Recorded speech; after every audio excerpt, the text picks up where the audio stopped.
Great. I think we are great. Uh, Hello, everyone. Thanks for joining this yet another session that we have with a great guest and a computer scientist. And we are live, we are global at YouTube, LinkedIn, Twitter, and Facebook. This week, it is a great honor to have Professor Shree Nayar. I think that's the best word that I found it actually for him to just introduce him. According to the popular photography, he's called the cameraman. So I think that's the one that we will hear more from him. I think he can explain more. He's talking about generally about the computational imaging and other innovation that he had it. He got this prestigious Oaka prize from Japan, which is very prestigious. He has lots of other awards, etc., that you can see it in his wiki. And we don't want to like a Packard fellowship or others. And here we want to hear from him more. And we are going to some details. We discuss some of these things. He just mentioned to me that he put all of his courses, several of his courses online as well. I put the link at the YouTube and other places in case you want to watch it. And yeah, I think without further ado, let's have Professor Shree Nayar start. And do you want to say some starting? Well, I just wanted to say thank you so much for inviting me to participate here, Mohammed. And I think what I like about what you're doing is that you are trying to dig into the human aspect of researchers, which is of obviously interest to students particularly, and that's something different from the usual. So I'm appreciative of what you're doing, and I'm happy to be here. Great. So good. So I think let's start a little bit. I mean, with your childhood, that's the thing that we are doing. We are generally going, I mean, back and forth. We make it more technical. We come back to the life and so on and so forth to make it actually all people interested. Yeah. So a little bit, I mean, talk about your child, your life. I mean, your family, anything that you want to share. And I was reading that, I mean, in some article that you wanted actually to be a cricket player. So that was actually interesting. So you can go ahead. Yeah, I think, so I grew up in India. I went to schools in India. I grew up in a city called Hyderabad and then later Delhi. Grew up in, I would say, a middle-class family. And I was, you know, unlike a lot of people in academia, I would have to say that I was sort of an above average student. You know, I was not that engaged as a student when I was in school. I was more distracted by things like cricket, and I was also dabbling in the arts a little bit. But cricket became, you know, as you know, cricket is very big in India, and it became a kind of obsession of sorts. And I even flirted with the idea of turning professional, which I don't think I could have been because I'm not sure I was good enough for that. But it was one of those things, one of those dreams. So I was, you know, sort of a middling student. I was not bad. I was good enough, but I didn't commit myself or give myself to the educational system, let's put it that way. But I will say that one thing that did happen that had a huge influence and I think was instrumental in my ending up where I am is that my father was an engineer. He passed away about 10 years ago, but he was an engineer, and he was very old school engineer, meaning that he knew mechanical, he knew electrical, he knew everything. And people in my neighborhood would just come and drop off radios and cars and televisions. And of course, there was no circuit diagram or manual. And they would say, it's broken. Can you please fix it? And I don't know how he did it. He kind of somehow had this uncanny knack of understanding all of these devices. And I was his assistant. So, my job was to give him like the tools and to point the flashlight in the right direction. I had no idea what he was doing. I was 7, 8, 9. But I think just that time that I spent, and by the way, sometimes I would be itching to go and play cricket, but I couldn't say no to my father, so I was kind of stuck there. But I think that had something to do by osmosis, just watching him, even though I didn't understand what he was doing, may have something to do with my being an engineer and now, a researcher. Great. So I think, yeah, that's actually very, good motivation and good aspiration, I think, for you to work now more on the camera stuff. Good. So that's did you had, what about like you have been in, you got your high school degree at India. I think you mentioned the undergrad. Was also in India. I was at Birla Institute, which is a private school. And I think there, again, in the first year, I was fine. I mean, I was marginally interested. I knew I wanted to be an engineer. I wanted to be either an engineer or an architect. That was my second plan. But, back then in India, that generation, you were either a doctor, an engineer, or maybe you didn't make it. There was three categories in some ways, at least like that was in our circles.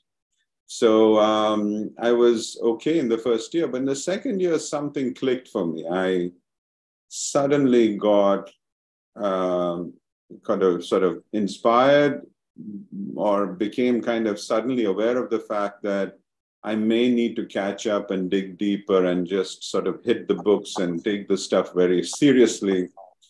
And not so much in the classroom, but outside the classroom, I started really reading and kind of immersing myself in everything from calculus to, like mechanics and electricity and electronics and all of that stuff. And I think that there was a turning point. Something was happening pretty late. It usually happens earlier. I mean, if you talk to my school friends, they would be shocked that I'm a professor in a university because that's not the side that they saw. But somewhere in my undergraduate days, I got into this. I got hooked. Yeah. Was it in the EC or CS? So we did not have, CS, as you can imagine, we're talking about between 1980 and 84. At that time, we had one machine on campus. It was Fortran. It was punch cards. CS was kind of emerging as a department. So it was electrical engineering for me. And CS was kind of, still in its nascent stages. So definitely my training initially was as a double E's, electrical in those days also included quite a bit of electronics, but including even power engineering and things like that. So then you got your PhD from CMU Robotics Department in 1991. I believe when you came to US, there was another university that you went before. So I came for a master's to North Carolina State in Raleigh.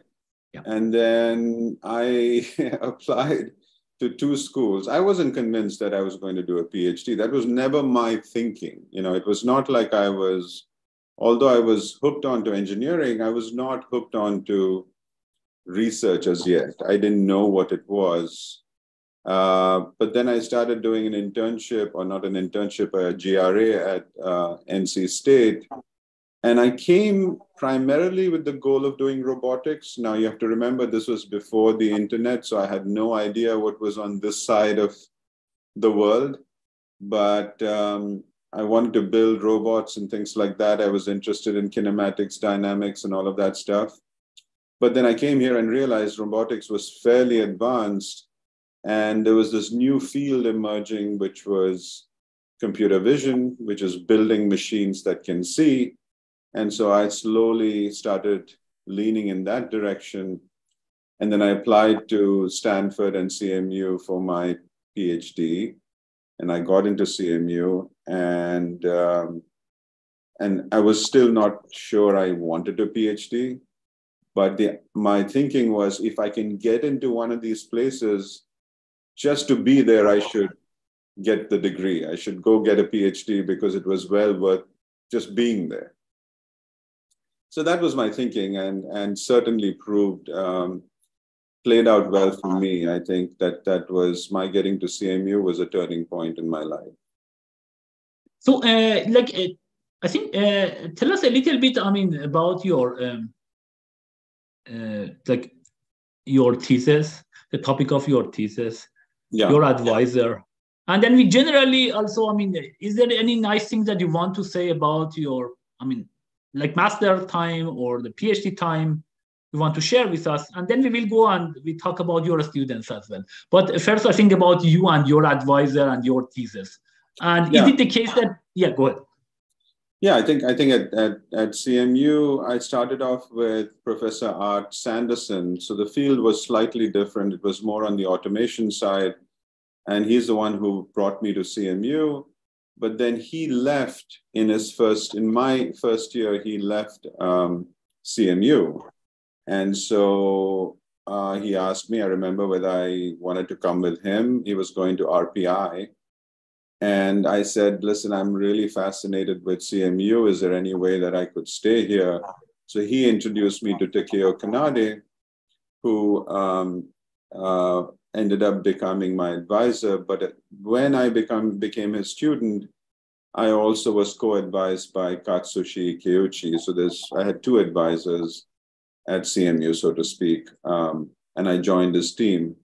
And I'll tell you this, it's very interesting to me. I think that I tell my students this all the time, that a lot of life is about the people that you surround yourself with. So I came in, given my journey of cricket and this and that, I came in to be surrounded by remarkable people academically at CMU. It was a very small program back then, very, very gifted people. And I immediately realized the game here for me is not to try and compare myself with these people, but to learn from them and understand what makes them who they are. And I think, and from my advisors, and I think that was a time of very rapid growth for me, because I had a lot of catching up to do, coming from where I was coming from and everything else. So it was very rapid, intense growth, but it was just a very powerful experience and a huge opportunity for me, which changed the way I think about many things and, opened up many different doors. Doesn't matter how good you are, you need to have people who believe in you. I mean, it's...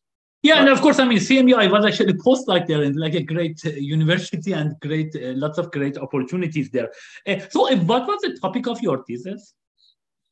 So I started, so basically in that time, there were a few of us in the field who were interested in what I would call the physics of computer vision. So basically something we forget about now, especially in the age of deep learning, you think about images or audio or language all as signals, and you're trying to infer things from these signals. But really my draw towards computer vision was the fact that it had to do with light. So my fascination was light. I mean, I have a kind of appreciation for things that are aesthetic, the arts, and so on. So the idea of why does silk look a certain way? Why does it look different from velvet? How do materials, the nuances, the visual manifestations of light, shadows and texture and so on and so forth. So there were some of us who were interested in using physical models to try and understand images and to understand images as the end result of a complex interaction of light with a scene that is ultimately captured in a very minimal way by a camera, because it's only capturing some of the rays. And that's the end result. And from that, what can we say about the scene? So that became my thesis, which is, I don't remember the exact title right now, but it had to do with what we would call physics-based vision, which is still something that I'm interested in. Yeah, that's actually quite interesting because several guests that we had, this is like the case that I will say that your PhD thesis, you think, I mean, okay, I worked for 3, 4 years, Yeah. but still somehow the umbrella of the thing that you are, I mean, they are doing, I don't know, 30 years, 40 years after that. Of course, they have added more, but I think, see, that's exactly this. Really, PhD thesis is important. I mean, that's the thing that I got it from, I mean, this live, this several guests. That I mean, that is very important. That later actually shapes your life, at least research life later. Certainly, certainly. And what happened was, so my interest back then, of course, was like, algorithms for recovering shape, finding out what materials things were made of from images and so on, those kind of things. And then when I came to Columbia in 91, I started my research team, and my initial thinking was, I'm going to continue physics-based vision and physical models for vision. And by the way, a lot of these models are also useful in computer graphics, because at a very broad level, you can think about computer graphics as the inverse of vision and the other way around. In the case of graphics, you have all the models and you're trying to create an image. In the case of vision, you have an image and you're trying to figure out what models created this image, right? So a lot of models like reflectance and interreflection and color and so on and so forth, they work on both sides in some ways. So, I ended up publishing a little bit in graphics as well. But what I wanted to mention was that somewhere in the mid-90s, there was a very simple realization, really simple, which is that all the cameras that were being used for computer vision were really cameras that were designed for photography and for television, right? They were designed to create images or visual information for human consumption. It was not for machines, you see? So I think the realization is that there's no reason why machines should consume their visual information from cameras that were designed for humans. Why not design cameras that better serve machines? That was the genesis of computational imaging. Good. So actually, I mean, I think it was great that you mentioned, because that's actually somehow confusing between computer graphics and computer vision, and you mentioned the difference between them. So, now, can you also mention computational imaging? So, where does it go? Does it go? I mean, is it a separate field? How do you compare it with computer graphics and computer vision, or is part of them or intersection of them? Yeah. So let me talk a little bit about what that is, computational imaging. I think that's kind of important. So at that time, anyway, mid-90s, the idea was to design cameras that were closer and closer in performance to the human eye. Do you see what I mean? So that was the whole idea. Can we get it? The human eye was considered to be the gold standard. But what's really funny, is it's something that we overlook, is that even if you look at biological eyes, the human eye is by no means the gold standard. So if you look at the eye of the eagle, it has higher resolution than the human eye. Exactly. If you look at the mantis shrimp, it measures 12 colors, whereas we measure 3 colors, red, green, and blue. If you look at the chameleon actually has almost a spherical field of view, the whole sphere, compared to our frontal field of view. So even in the realm of biology, the human eye is not a gold standard. It's one data point. It's a good system, no doubt, but it's not necessarily the best system. The best system. And cameras were chasing the human eye. But now if you take, you view it differently, which is that all these eyes were basically a part of evolution. And what we're looking at are snapshots in this journey of evolution. There's no reason to consider any one of them to be optimal in any way. If you flip the whole thing and say, and we look at the laws of physics or nature, or the laws of light, so to speak, then you say, what are the limits of imaging? It turns out you can push them well beyond what's possible with biology or evolution, right? So that's I think the premise. And so, and how do you do that? It turns out you can't do that necessarily by just using a lens and a detector. In order to do that, you may use some new optics that captures a coded image, information coded image, and you apply decoding algorithms, and now you can start pushing the limits, the physical limits of imaging. So that's the area of computational imaging. great. That can be used to empower machines in ways that go beyond what the human visual system can do. So I think, I mean, that's a great thing that you mentioned. So we have done, I mean, quite a few of this kind of thing that get something from the nature and make it much better. I think, like, for example, birds can fly. We learned how you can fly. I mean, we got the ideas. It's not exactly like that. And the airplanes of huge weight, they can now fly. The same thing with the neural nets, that we got some ideas from brain. Now we have made something like ChatGPT and others that they can actually write somehow better sentences that any human maybe can do that, or like it is very comparable with them, or they can play chess and other stuff, or AlphaGo, etc. And this is yet another example that actually we will see that this is the whole. I think that was exactly somehow the idea that you mentioned, that you see. You get some ideas from the nature. I think you mentioned about this kind of different materials. I mean, you will consider the light. So you need to create some kinds of the optics part, essentially my eye part. And then after that, there is some computation that goes from here. I think that's the whole decoding that from my eye actually goes to my brain. And that's the decoding part that you are doing.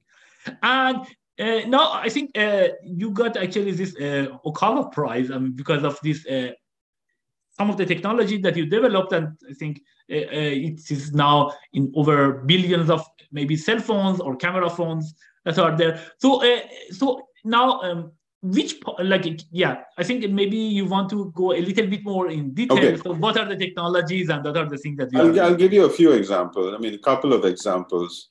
So basically, the game was design some optics or hardware so that you can capture images that are coded, and design an algorithm which can decode these images. So if you jointly design these two components, then you have computational imaging, and you can explore the space of imaging in interesting ways. You can say, I want to pursue depth, or I can do field of view, or I can do dynamic range, or whatever it is. So one of the early things that we worked on was what I would call 360-degree imaging. We're talking about 1997 or so. So you can actually see an image in the back here, at least a part of an image, which is a full circular image. So that kind of image is captured with like a device that looks like this, where if you place it and you can sit around this device, it's going to capture everything around it in the same image. So it's not multiple cameras that are being stitched together. It's one image which looks like a donut shape. Right. Yeah. So this is sometimes these are like the omnidirectional way of getting it. Exactly. We have actually, I personally used that one at the RoboCup soccer competition. I was involved in this. And there we had, I mean, the idea is that we had some kind of concave mirror there and some cameras there, and we could get the whole 360-degree, because that was very important for robots. Yeah. So we demonstrated actually, like in 1997, we did the first live streaming at an interview of first live streaming of 360-degree imaging. And on the other side, we would create multiple perspective normal views. You know, this is common now. This is, lots of systems that can do this, but you have to really imagine that it was 25 years ago. Yeah. And so that was computational imaging, because the coded image in that case was this circular compressed image. Exactly. But the second thing that we did after that was in the context of dynamic range. So, the real world has an enormous range of brightness values and colors. Even the eye cannot capture the entire range. We capture what we capture, and we believe that that is the truth. But the truth is there's more to capture than even the eye can capture. Yeah. So if you look at image sensors, the chip that sits inside your camera or your phone, the sensor has millions of pixels. And all these pixels traditionally were made equal in sensitivity. And so you could have some part of the image completely washed out because it's too bright, like the sun, or you could have some part in the shadow that's completely dark. Once this information is lost, you cannot recover the information. So the idea we came up with was this notion of assorted pixels. So assorted pixels means that you have pixels with different sensitivities to light. I mean, imagine the extreme case of random assignment of exposures to light. Now, if I have a pixel that's very bright, it likely has a neighbor that's not. If you have a pixel that's very dark, you likely have a neighbor that's not. So you don't have large areas with missing information. And in fact, if you use a smart reconstruction algorithm, you can take this image and compute a very high dynamic range image from it. So that idea, which I worked on with Sony back then, ultimately was prototyped and then made it into many, many phones that are in use today. And that had some role to play with the quality of digital photography going up. You know, I don't know if you remember, there was a time when people would say, will digital photography ever be able to compete with film? Exactly. Nobody talks about that anymore. Yeah, exactly. I mean, I remember actually my wife always said, oh, I want this kind of, I mean, not these cell phone ones are not the greatest cameras you have. Yeah. These are other ones. I mean, the regular ones. But the cell phone ones camera, so like, you know, this is, I don't know if you know what your camera inside the phone looks like, but this is the camera inside your phone. It is remarkable. You know, at one point, we have to remind ourselves the camera would look like this. And you know, it had a film and you would roll it and you would take one exposure and you would develop it. And it was very, very minimal in resolution. In this thing, you're talking about, you know, probably 12 megapixel image. There's an image sensor, which includes this technology I was mentioning, which is assorted pixels. It has enough computations to process those images, create a high dynamic range image, even compress it. So what's coming out of here in the cable is a final video or an image which is a very high quality. So in some sense, the MP3 type of things that is coming out of it. All of that, or whatever standard it is. Different standards. But the idea that the camera is approaching a point in space is a huge technological achievement. You know, that is, this thing right here has a lens which has like 3 or 4 components in it. It even has a motor that like focuses the components in order to, you know, bring things into focus. Then it has this chip, then it has some computations, it has A to D conversion. It is a remarkable evolution, you know, that's taken place. So I never know actually there is a motor even in this cell. So there is a motor even there. But it's not a motor, it's called a voice coil. So basically you apply a field and it's a magnetic field and it can change the position. I see. But does do simulate that somehow there? Well, no, it's actually physically moving it. It's physically moving. It's really remarkable. It's really remarkable. So all that has been happened in the last like 20 years, that it's shrunk down to a point, but has such high quality for that form factor. Many different fields had to go through advances, optics, you know, solid state fabrication technology, image sensors, processing algorithms, everything had to happen for this to happen. Really.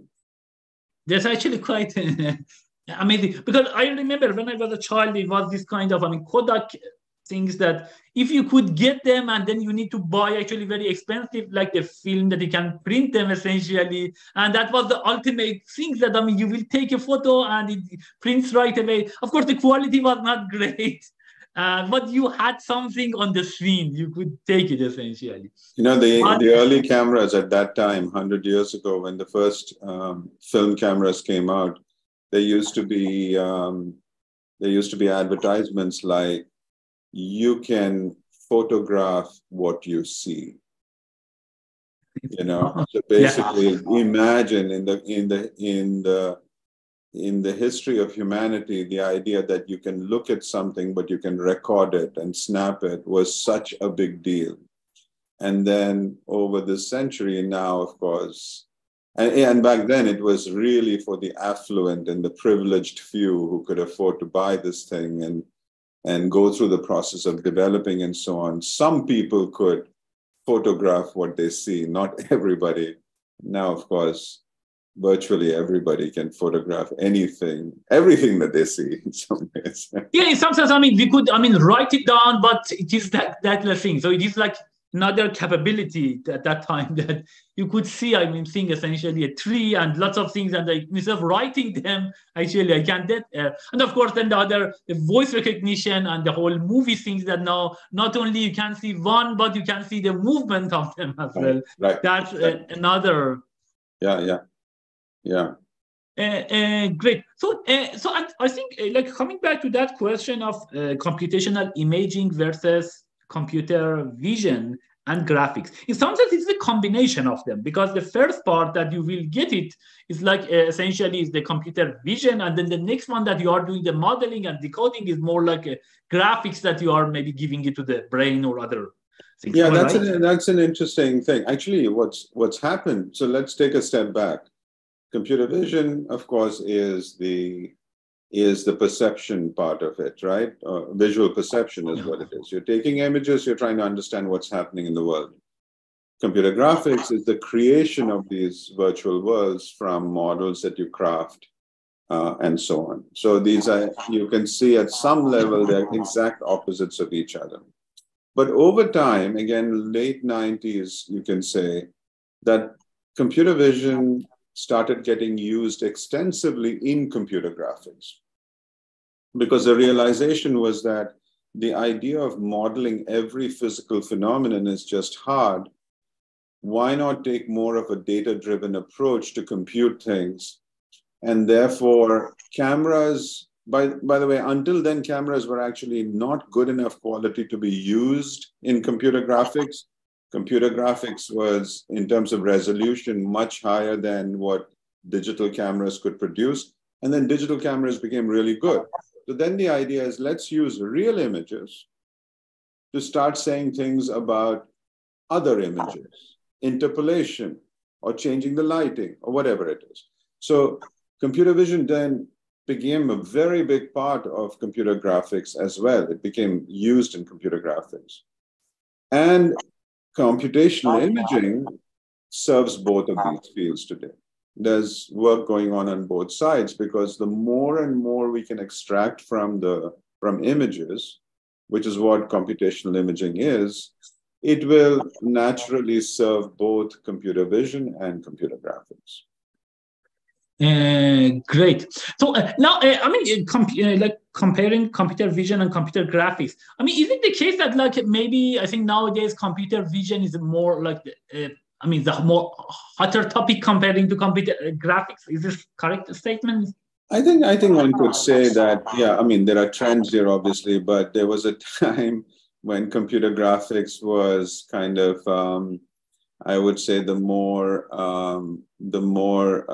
glamorous field, and there was a lot of activity, and there was, you can imagine this with the advent of gaming consoles and with animation and, with the whole movie industry. It became very, very hot very quickly, and they were in the forefront of that industry. There was an industry that was driving it. Computer vision was still trying to figure out, what is recoverable from images and so on. And then as deep learning came into the picture, by the way, computer vision was already beginning to have some very major successes in terms of face detection and so on in cameras, etc. Even 20 years ago, 25 years ago, using other machine learning techniques like SVM and AdaBoost and all of those kind of things. And then as deep learning came in, computer vision algorithms began to sort of work with much higher levels of performance, and sometimes surpassing the human visual system. And because it's a perception problem, and perception problems are really hard and have ubiquitous applications, I would say now computer vision is enjoying a very a very sort of positive growth and a very heady ride, so to speak. It's really, you know, a vibrant field and in demand in various industries. Great. So, by the way, again, we are live, we are global with Professor Shree Nayar. We are talking about computational imaging and computational, and cameras and other stuff. If you have any question, you may ask actually at LinkedIn or YouTube. I will check them, and if there's something we'll be happy to ask Professor Nayar on that. One other question, I think that it is there. So we talk about all these three areas. Now, what about AR or VR? So how do you compare them essentially? This virtual reality now is coming on top of this. Yeah. So AR and VR really, you know, sit on top of computer vision and graphics in some ways. So the way I think about it is that you have the real world, and computer vision gives you a representation of the real world, right? It understands the real world, but once you've understood it, then you can further enhance your visual experience. In the context of AR, you can enhance your visual experience by adding more information on top of it. So, you know, as you know, there's been a lot of interest in developing glasses as a potential way of replacing phones in the future. Phones really, by the way, I'm not a major advocate of the phone. I just think it is such a distracting and inconvenient tool, and some very useful, very powerful, but the way we use it, and we're all kind of crouched down and we're looking at this small kind of, you know, with small patch, small little display despite our big field of view, and we get disconnected with the real world. I'm hoping that's not our future. I'm hoping that it'll be something else. This is a reason that some of the companies, major companies, are looking at another platform altogether where you can wear it like glasses, say, for instance. There may be other platforms as well. And now your hands are free. You can use them and you can look up at the world. But in this case, you have to overlay the digital world on the physical world or the real world. So you're seeing both at the same time. And this, I would say, many of us agree, is a more natural way to merge or to utilize the digital information, but also merge the two worlds without being completely immersed in one or the other.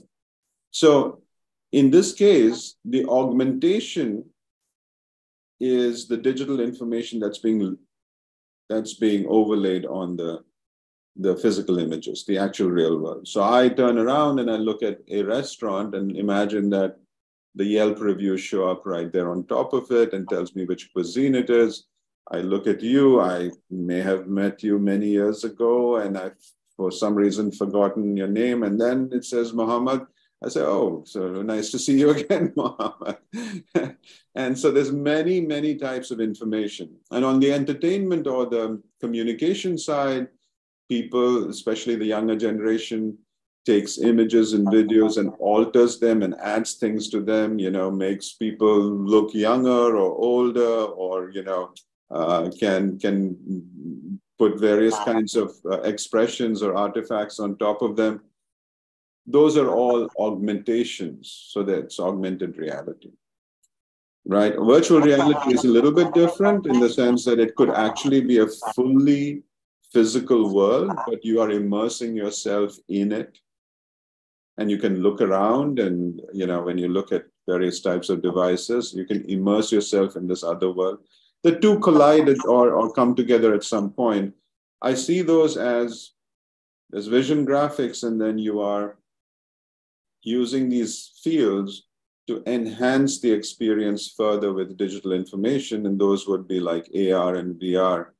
And And for something like AR to work, when you open your camera, you have this vision engine that has to work all the time, irrespective of what's in the scene, to analyze the scene, its three-dimensional structure, the faces and people, and then that is a necessary under-the-hood processing that's needed to then either do augmentations on top of it. So vision is very much sitting right there. Yeah. I think great explanation. I think that was very nice. So now the question, I think, like Google tried, I mean, a few years ago, I mean, to have this kind of wearable glasses. Now, Facebook, I think, is doing now more in the virtual reality, that you have this kind of glasses essentially, but you are in the virtual world. So I think, I mean, like maybe the Google try was not the most successful one, because there is always this, I think that also comes to the camera. So you had, I mean, like we work a lot with cameras, and you mentioned nicely that, I mean, the phones maybe not the best things. One issue I think that the people may have it with this kind of glasses is that, I mean, you don't want to, like wearing glasses are not the most comfortable things, and worse than that, you don't want that all the time you are seeing some information that is coming to them. I think that's partly probably the thing that maybe the Google one was not the most successful. Do you have any ideas like what would be like maybe the better version of that you can have all of them? Yeah. So I will say that there are the Google Glasses was a major milestone, however unsuccessful it was in the beginning, because there's an interesting thing. You remember when like cell phones came initially, and you would see people walking on the street, like I'm talking about 90s, late night. You see people walking in the street and talking. You don't know who these people are talking to, but they're talking loudly. It was such a jarring thing to see these people sort of communicating with these imaginary friends, it almost seemed like. And so there is a cultural shift that happens. Today, when you see it, you don't even think about it. In fact, if you see somebody whose lips are moving, you assume that they're already on the phone, you know? So I think that the success of these devices has to do with, of course, the technology and what kind of features it has, but it is also the timing of it. Is society ready? Is that generation ready to actually put this to use? Are they comfortable with it? Are they comfortable with the privacy issues? You're a younger person, but when I was growing up, if somebody told me that it would be so easy to take pictures and share them and so on, it would freak me out. It's like, you telling me I'm going to be photographed every day, potentially by somebody else, you know, people that I don't even know? That's just such an uncomfortable thought. Today, it's a part of life, right? So I'll focus. So the societal part of it is going to be a journey. What do you feel comfortable with? That has to do with two things in my mind. One is, which generation are we talking about? Every generation will redefine privacy and comfort. And then it's also cultural. Every part of the world has a different take on it. So we'll leave that aside. The technology part of it is a huge challenge. It's not like the phone. You see, the phone is pretty hefty. It has it's very impressive. It has a lot of stuff that is packed into it, but it's one thing that you can hold in your hand. In fact, raising your phone in your hand itself is quite a few joules are being spent to do it.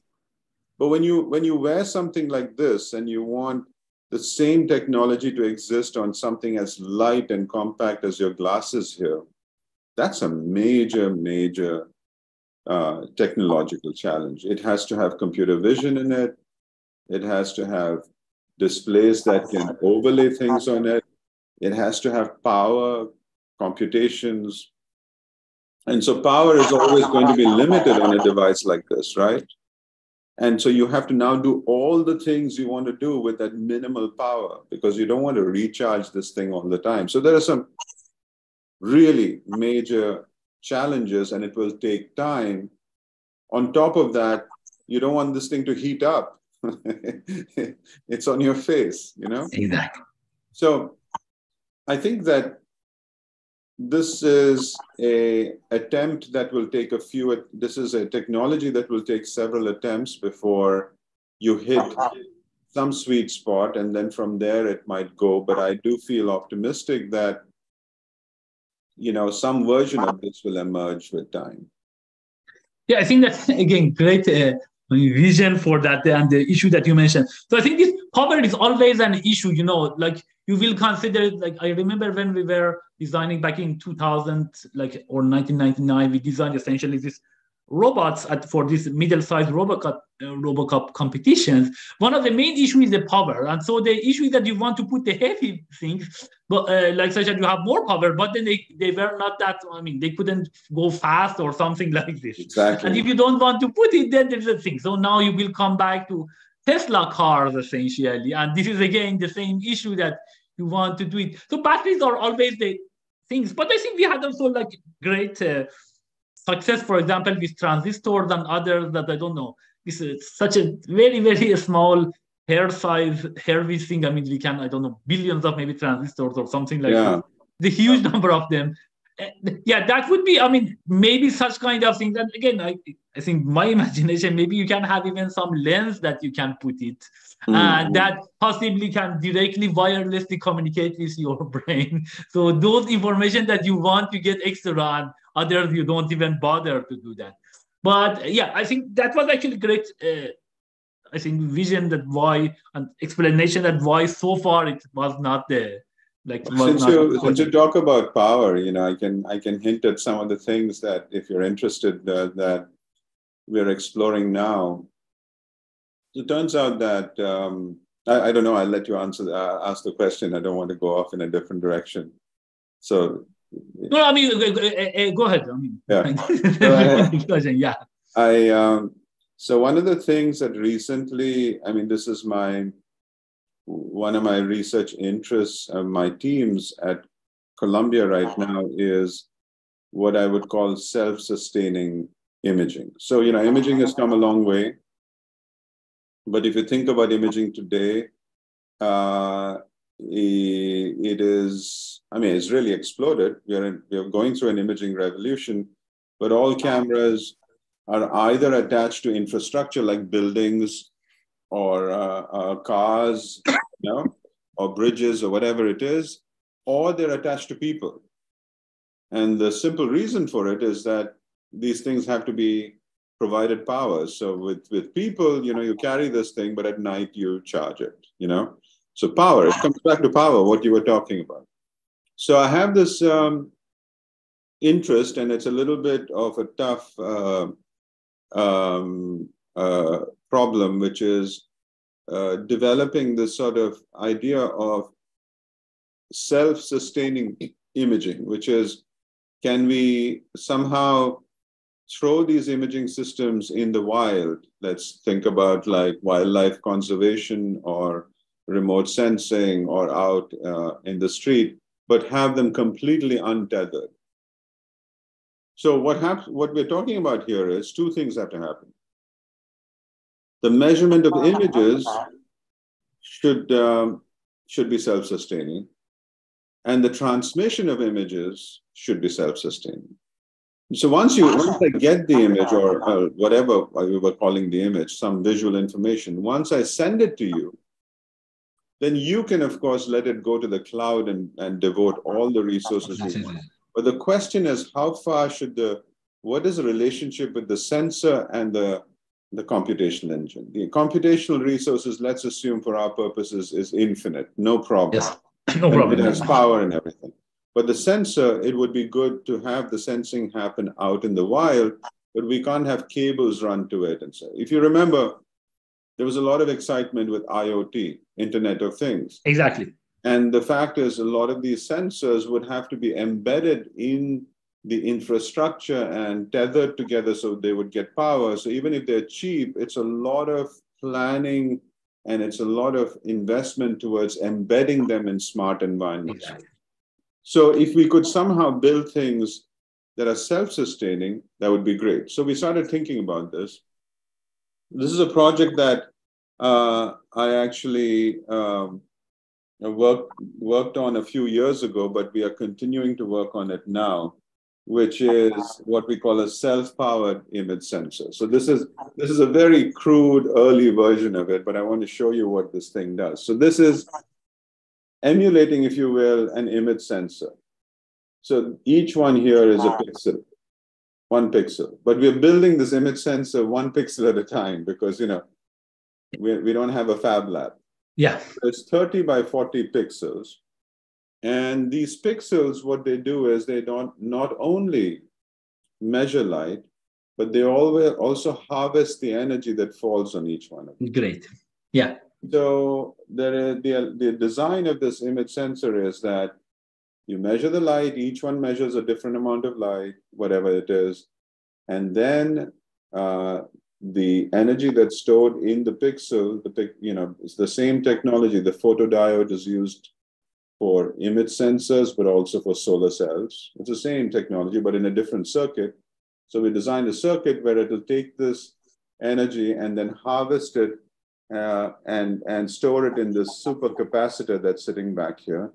And that capacitor's energy is then used to capture and send the information. Read out the next image. Now, what we were able to show with this thing is that we can capture images forever, but we did not have enough energy to transmit it. So we would hook up a cable. That's the thing I want to go there. Sending part still needs so more energy. Connect a cable, and we showed, this is about, I would say, 6 years ago. So we showed that if there is enough light in the scene, it'll produce an image forever.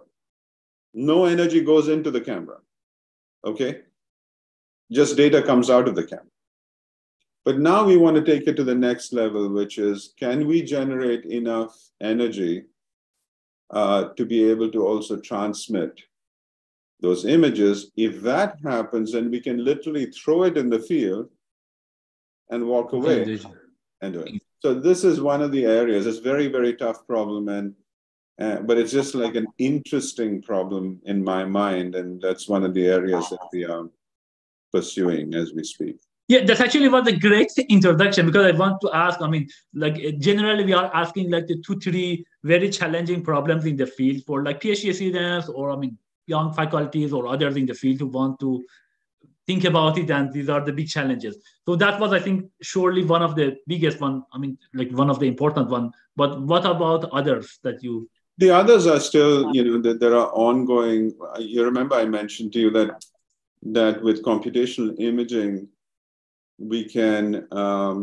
push the limits of imaging because, we are trying to get to the physical limits of imaging, right? So we can push those in. We're not even close to the physical limits of imaging in certain ways. So it would be great if we can, figure out what the physical limits are theoretically in every aspect, be it resolution, be it, color, and it could be depth or whatever it is. And then continue to push towards actually building devices that get us closer and closer to those limits. So once you do that, the point I'm trying to make is that information, when it goes into an AI system. So when you think about AI today, primarily the conversation is about the inference part of it. What can you generate? What can you infer from some input that's given, right? That's core, and it's tremendously powerful, as we all see. But I think that another game changer would be what happens when you feed information in that is even more powerful than the information we have been feeding in before. Right now, there's primarily emphasis on videos and audio and things. Again, it comes back to humans and what we can understand and what we see. But once we step beyond that and think about signals, be it visual information and audio information or whatever information, which goes beyond what humans can actually understand, my guess is that these algorithms are going to become even more powerful, and they can solve a larger array of problems. Yeah, I think that's what I think. My understanding that exactly this one. Currently the camera sees some of the lights that it seems that it is important for us as a human that we are capturing that. But we can get lots of other things like ultra red, lots of other things, including audio, essentially. Yeah. Lots of things that we don't see, still Yeah. we can capture it. And that would be great that this captures actually, so what is the limits of that? And can we use even this information?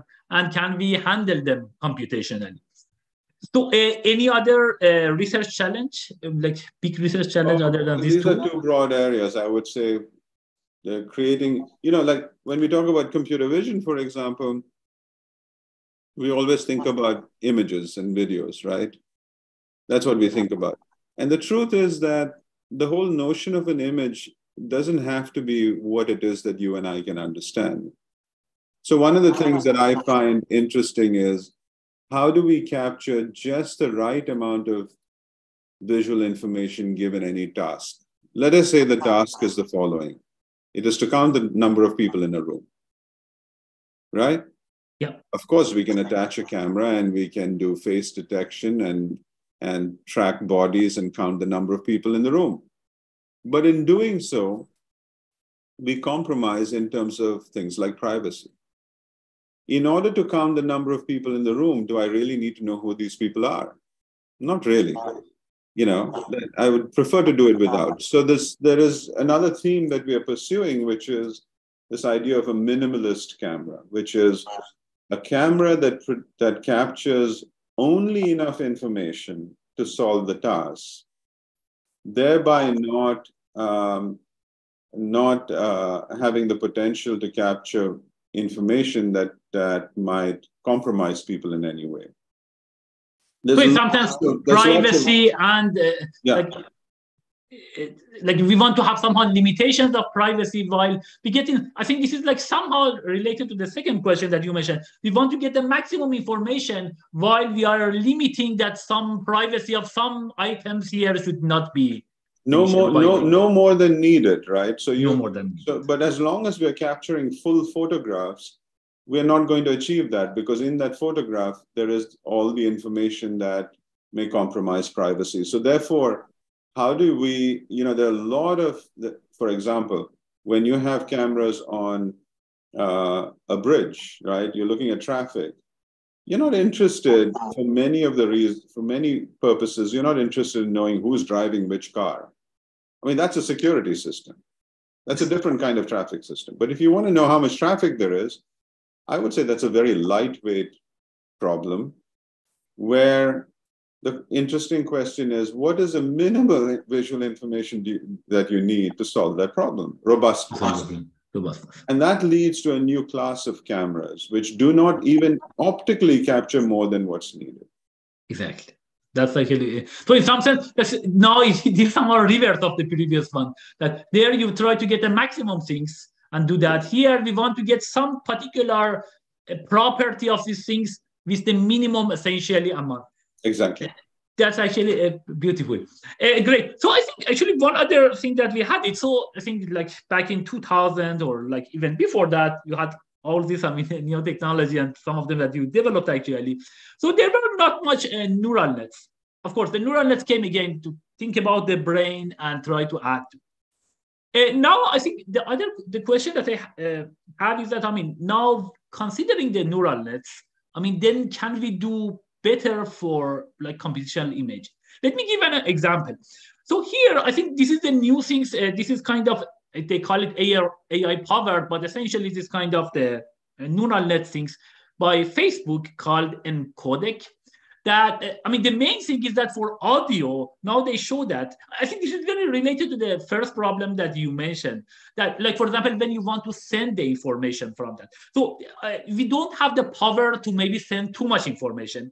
This is actually a beautiful one.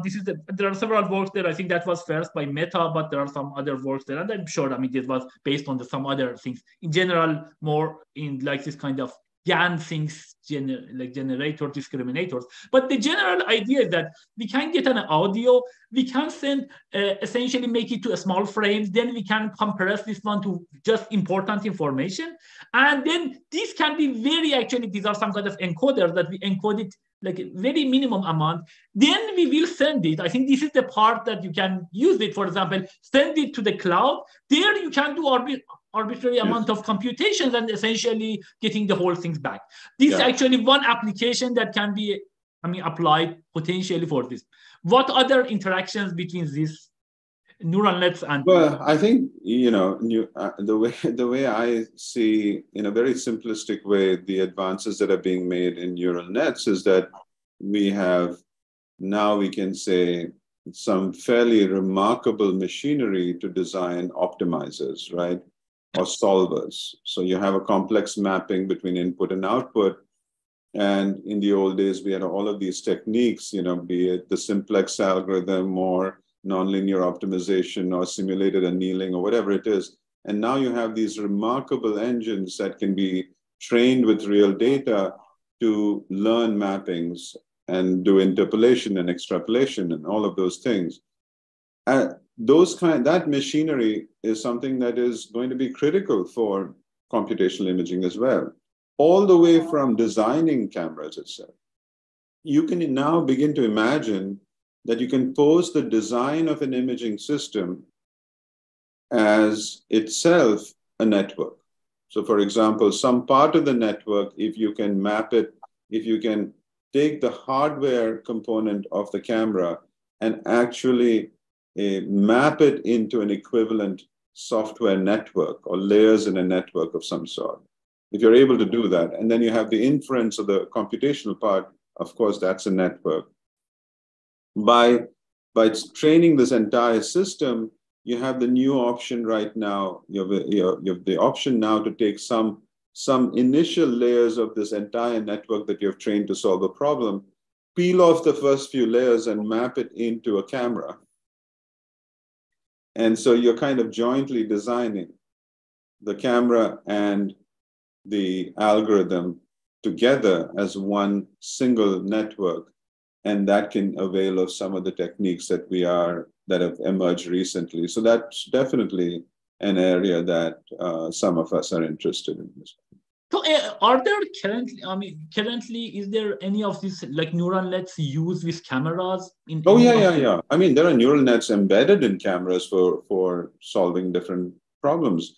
And, one of the interesting things that's going to happen is you have the image sensor, that's a layer, silicon.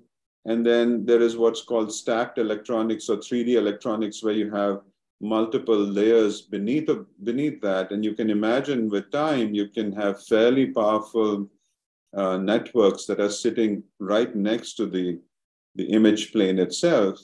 And what comes out, so what the end result is something like this that I showed you before, is not just a camera, but a complete computer vision system. That's going to happen. So good. So I think that was actually, you showed two things that was actually quite interesting. One is a small camera. The other one is this pixel. It was actually quite interesting for me to actually see the pixel. I think I wanted to say, since in computational imaging, so what are the great implementation challenges, or like the because as you mentioned, to create go from this pixel to this small, you need essentially the tech industry. That might be a bit harder in academia. That you may not have it. I think that's the reason that you talk with like Sony and I think Snap and other companies, and you help them to create these things. So if is there any, advice on this thing, the people who want to interested in this one, or also, the people who want to have a startup even in this area, what would be the way they can do it without that much essentially resources? I think you basically nailed it. When I showed you this particular device right here, we built this device because this is the only way we know how to build it, one pixel at a time, right? Which is a ridiculous way to do it. Yeah. But in order to take this and turn this into a chip, you have to work with one of the one of the companies that has the ability to build these chips. There are, at least in terms of full resolution, this is not something that academia does. There's a lot of technology out there that's able to do this, but it all lies within industry.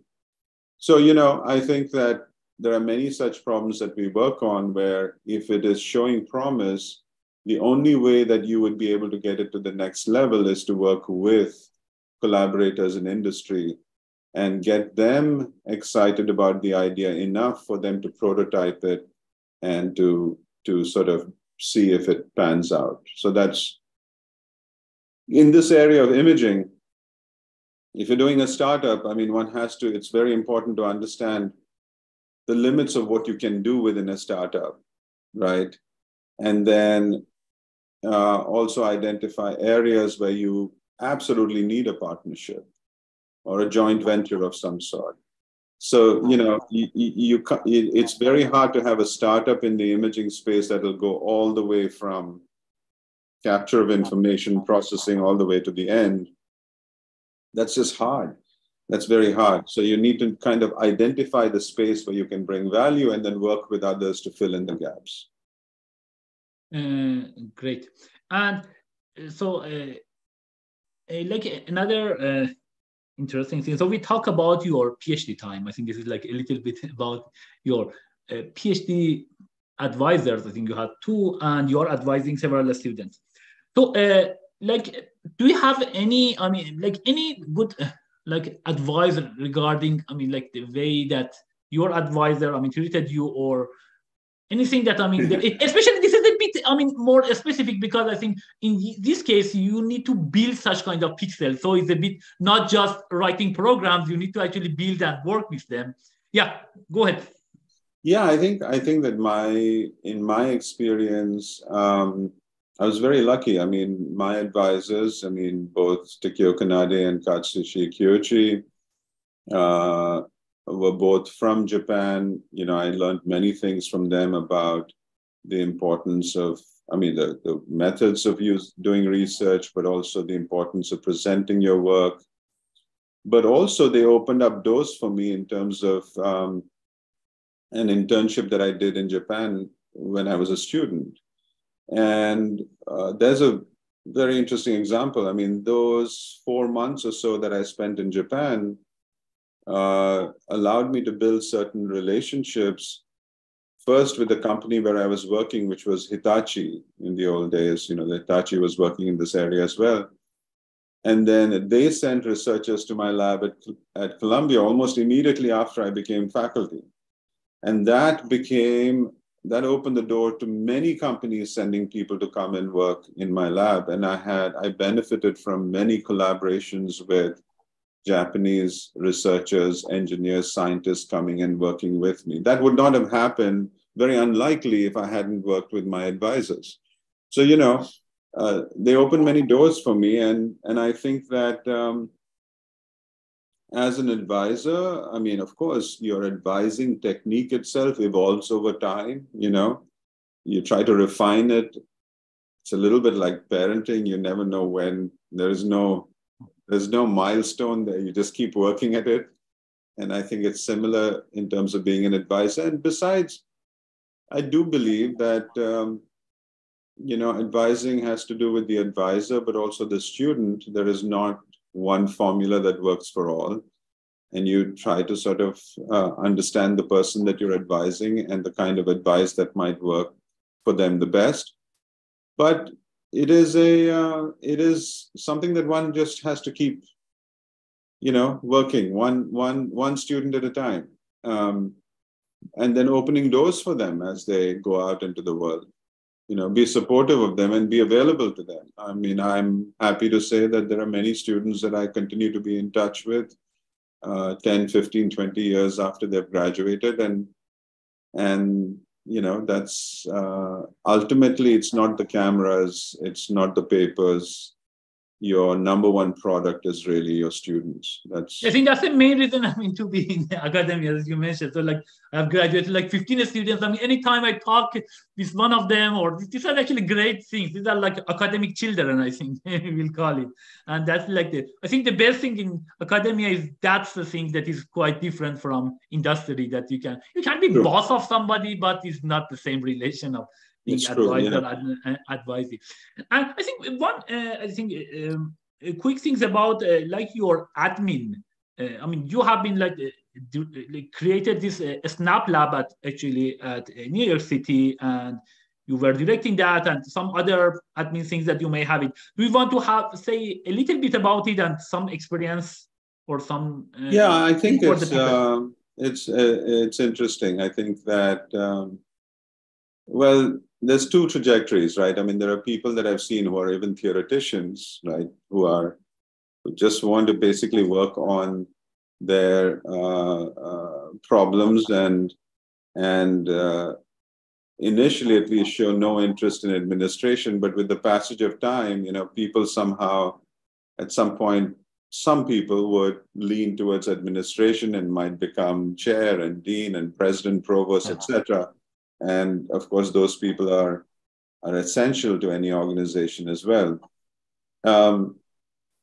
I decided that was not the trajectory for me. I still have, maybe it's an illusion, but I still have this feeling that I could, work on the next idea.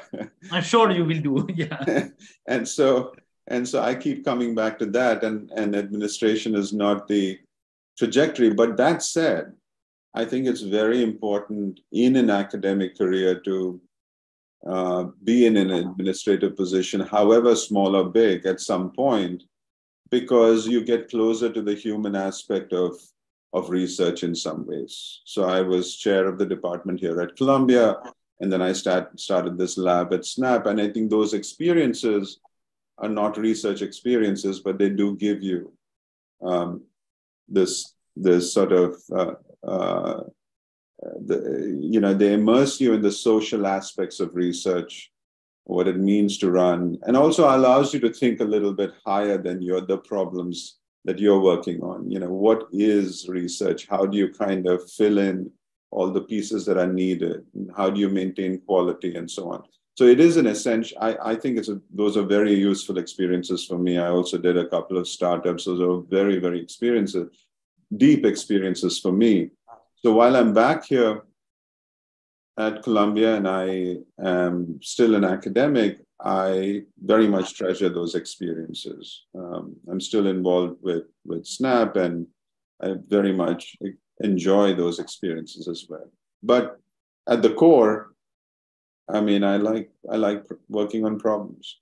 Yeah, I think that's it. I always say, I mean, the best people to take the administrative job, those researchers, that I mean, if they want to do that, they want to help. They don't, because they know that anytime they can come back and be an active researcher. If they take it, they try to help the things. Versus that, okay, this is the only path in the rest of my life. I want to go there because I want to be a boss. Essentially, that's like I think these people should not take it. Those people who are actual researchers, they should take it and say, I mean, they are active researchers. I know that I always have another job to do. And Right. If I can help, I will help. If not, I can step down and someone else can do the job, maybe better than me. I think that's actually great mentality. Yeah, it's very much a personal choice. I mean, I think ultimately what academia allows you is to choose your path, right?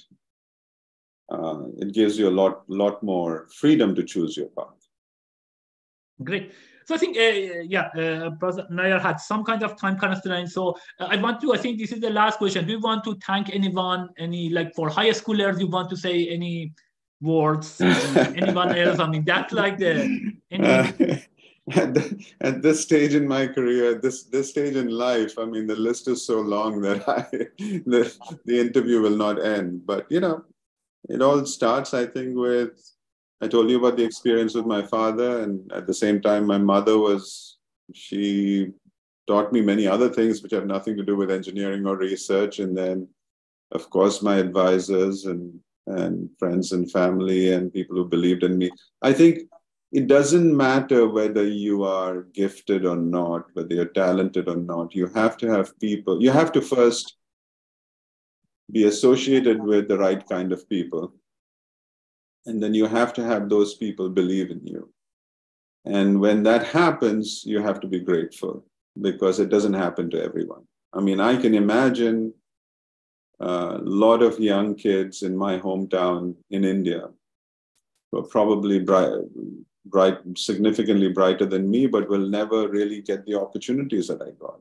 And I think that we talk about many things, but circumstances and opportunities can make or break you. And I've been very lucky to have had the opportunities and meet the right people. And some of these people have had faith in me. And that's why I am where I am. Without that, there's no way. I don't think so. So I'm grateful to them. Many of them. Yeah. And anything for like high schoolers, so like a person in high school look at these things. I mean, thinking about a startup or like going to the, whether I should take more industrial path or the like academic path, at least get the PhD. So think about it, about these things. What are the advice that you can give it to them? I mean, the only advice that I would give, it's hard, everybody is different, but the only advice I would give is before you jump into any of those things, including research, particularly startup, but including research, is just kind of put your head down and develop the skills. Work really hard on your skills, whatever those skills are, whatever field it is.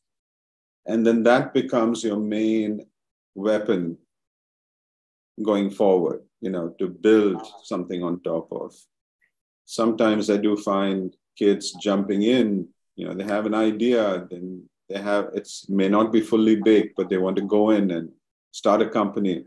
I think that your chance of success there is probably lower. I think it's good to just stick with it and really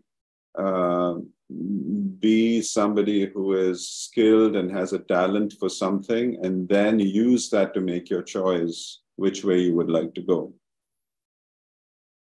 Good. I think I may want to add this from your earlier discussion that, sometimes also you may see some options. Don't somehow leave, like always keep all options on the table. I think this is the thing that you mentioned, like that you said, okay, I may not want to do PhD, but I decided, okay, I will get it from CMU, I will go there. And at least I want to be there. And I think that probably, change, your whole path in the whole path of your life. So I think, of course, if you close it, I don't want to get a PhD, maybe you were, still a successful person, but in a different field. But I think that is having the options and try it.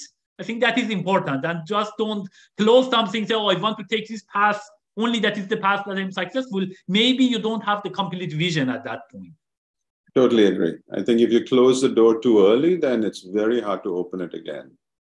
Exactly. So thanks a lot. I think it was a great discussion. I really enjoyed. I learned a lot. I always actually learning from this, the different guests that I have it here, and hopefully the others also will enjoy and learn. And thanks a lot. Thank you so much, Mohammed. Thank you for including me in this series, and really enjoyed it. Thank you so much. Thanks a lot, and bye, everyone. Take care.